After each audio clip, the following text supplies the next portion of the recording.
आम्ही ऐकलं की तुम्ही स्वतः मोदक बनवता.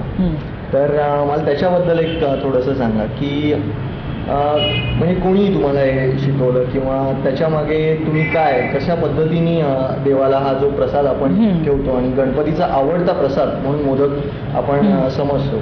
तर हा उकडीचे जे मोदक आहेत हे तुम्ही स्वतः बनवता? हो, मी स्वतः बनवते. ते मला माझ्या सासूबाईंनी शिकवले आणि आमची एक वेगळी पद्धत आहे ती बनवायची मोदक. त्यांची तशी वाटीसारखं ते वरचं कव्हर करायचं, मग त्याच्यात ते फोल्ड्स त्याच्या आणि मध्ये ते पुरण वगैरे भरणं. थोडंसं टिडियस प्रोसेस आहे, पण जसं मला माझ्या सासूबाईंनी शिकवले तशा प्रकारेच मला ते मोदक करता येतात. बाकीची लोक अशा पुऱ्यासारखं लाटून देखील ते करतात, पण मग त्याचं कव्हर थोडंसं असं जाडसर होतं. हे जे होतं त्याचं असं पातळ कव्हर होतं, तर टेस्टला पण जास्त चांगलं लागतं. आणि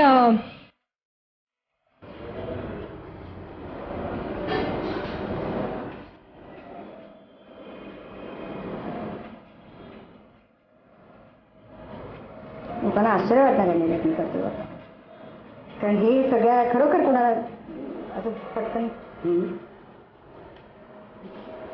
आपले रेग्युलर महाराष्ट्र हाऊसवाईफला देखील विचारलं तरी त्यांना मोदक नाही येत त्यांना करता. अगदी सुगरणी बायका देखील.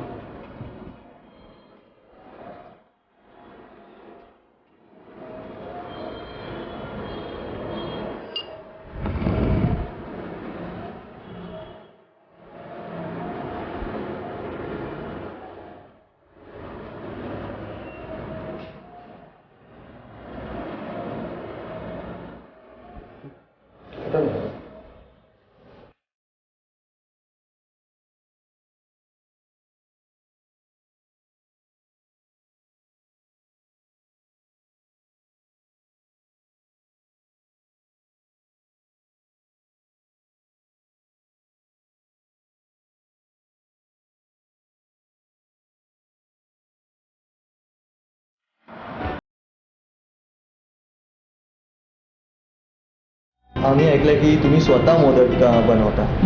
तर मला त्याच्याबद्दल एक थोडंसं सांगा की म्हणजे कोणी तुम्हाला हे शिकवलं किंवा त्याच्यामागे तुम्ही काय कशा पद्धतीने देवाला हा जो प्रसाद आपण ठेवतो आणि गणपतीचा आवडता प्रसाद म्हणून मोदक आपण समजतो. तर हा उकडीचे जे मोदक आहेत